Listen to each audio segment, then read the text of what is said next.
I've interacted with customers and heard the stories through the generations, but we've never really got the opportunity to dig deep and tell the untold stories about this legacy sub-brand. Well, there was a multiple car approach here because the first generation is CTSV, XLRV, STSV. How did V-Series come to be? Several people said there's no way a small block could be as refined as what is being put into the foreign competition. And we said we disagree.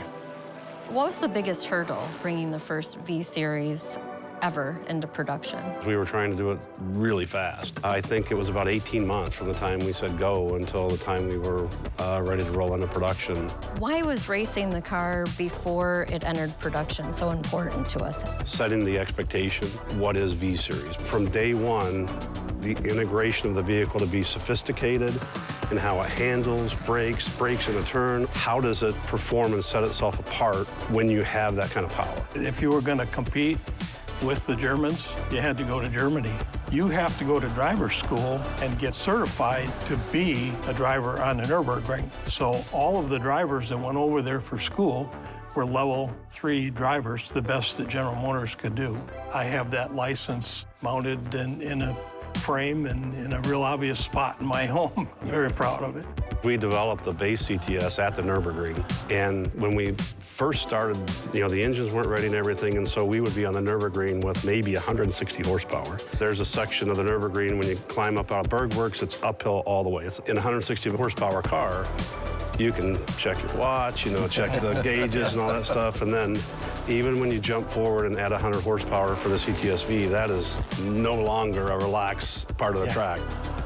Do you have a favorite memory or story from the development of V-Series? There was one that was really funny. We're going to have the new CTSV out at Milford, and we want you to do a tank of gas. Go out there and run in it, and I hear something go boom, and then all of a sudden it lost power, right? And so we threw a rod in it and blew it to smithereens, right? So I'm walking back on the track with a radio in the woods. Like I said, you need to come get me with my helmet in my hand.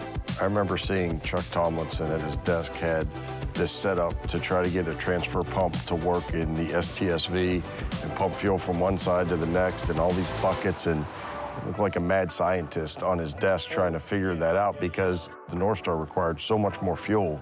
Those requirements now of how to pick up fuel are just standard for, we don't have any problems, Now, the bimodality of having to be a luxury car and a performance car, that is one of the hallmarks of V-Series DNA that we've carried through each generation. Us all just working on it together, that was awesome. To me, one of the highlights of my career. A lot of the people that were here in the beginning are still here, driving the same DNA and taking it to the next level every time. Brandon, you played a huge role in that. Cheers to another 20 years. Yeah. All right, sounds good.